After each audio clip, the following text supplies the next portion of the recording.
وآلہ وسلم آپ نے پوچھا، فرمایا کہ وہ اماں نظر نہیں آ رہی جو مسجد کی صفائی کرتی تھی، اور مسجد کی صفائی کرنا یہ کوئی چھوٹا موٹا کام نہیں ہے، اللہ کے ہاں سب سے زیادہ اجر جس بات پر ملتا ہے وہ رب کے گھر کی صفائی کرنے میں۔ تو رسول پاک صلی اللہ علیہ وآلہ وسلم نے پوچھا، فرمایا وہ اماں نظر نہیں آ رہی؟ انہوں نے عرض کیا، کہا وہ تو فوت ہو گئی تھی، رات کو فوت ہو گئی تھی، اور ہم نے جنازہ پڑھ کے اس کو تدفین کر دیا۔ تو رسول پاک صلی اللہ علیہ وآلہ وسلم نے فرمایا کہ مجھے کیوں نہیں اطلاع دی؟ حضور نے فرمایا مجھے کیوں نہیں اطلاع دی؟ میں نے جو جب تمہیں کہا ہے کہ اگر کوئی مسلمان فوت ہو جائے تو مجھے بتایا کرو۔ فرمایا کہ مجھے اطلاع کیوں نہیں دی؟ فحقروا، فرمایا کیا تم اس کو حقیر سمجھتے ہو کہ اس لیے کہ وہ مسجد کی صفائی کرتے تھے؟ لیکن صحابہ کرام رضی اللہ تعالیٰ عنہ ان میں تو ایسی بات تھی ہی نہیں کہ کسی کو حقارت کی نظر سے دیکھنا، بلکہ جس نے کلمہ پڑھا تھا اس کو تو وہ اپنا سردار مانتے تھے۔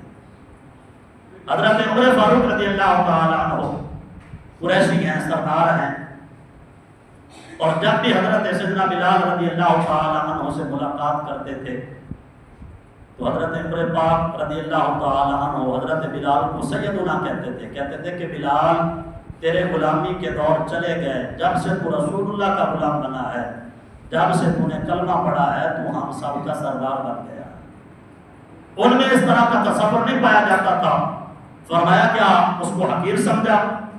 عرض کیا کہ نہیں، رات کی وجہ سے۔ فرمایا اس طرح جس طرح آج ہمارے ہاں جس کو اللہ نے مال و دولت دیا ہے تو وہ یہ سمجھتا ہے کہ اگر میں مسجد میں جاؤں، یہاں تک اب صورت حال مسلمانوں کی یہ ہے کہ وہ اللہ کی بارگاہ میں ہاتھ اٹھا کر دعا کرنا بھی پسند نہیں کرتا کہ اگر میں ہاتھ اٹھاؤں گا تو لوگ کہیں گے کہ یہ محتاج ہے، اس کو کوئی کمی ہے، حالانکہ پتہ نہیں ہے کہ کریم رب کی بارگاہ میں ہاتھ اٹھانے۔ تو یہ صورت حال ہے اب ہمارے مسلمانوں کی، اللہ کی بارگاہ میں دعا مانگنے کے لیے تیار نہیں۔ جس کے پاس مال و دولت آ جائے وہ کہتا ہے مسجد میں میرا کیا کام ہے، میرا کام مسجد میں کوئی نہیں ہے، میرا کام قرآن سے کوئی نہیں ہے، دین اسلام کی بات کر دو، کہتا نہیں مجھ سے دین اسلام کی بات نہ کرو، میرا دین اسلام کے ساتھ کیا کام ہے۔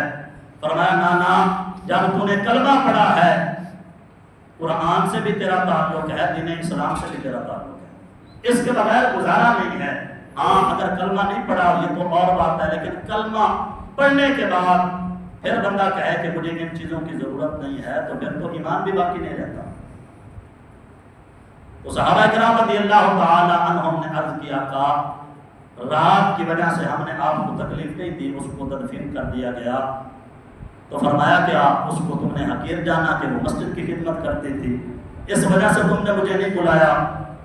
فرمایا کہ لے چلو مجھے اس کی قبر پہ۔ تو رسول پاک صلی اللہ علیہ وآلہ وسلم اس بڑی اماں کی قبر پہ تشریف لے گئے۔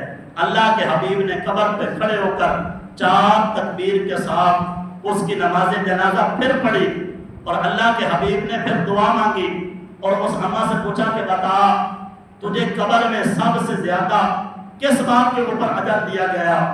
تھوڑی دیر بعد اللہ کے حبیب صلی اللہ علیہ وآلہ وسلم آپ نے اصحاب کی طرف منہ کر کے فرمایا کہ اماں نے مجھے جواب دیا ہے، حالانکہ صحابہ بھی ساتھ تھے، کسی نے قبر سے کوئی آواز نہیں سنی، لیکن جب اللہ کے حبیب صلی اللہ علیہ وآلہ وسلم نے ارشاد فرمایا کہ اماں نے مجھے جواب دیا ہے،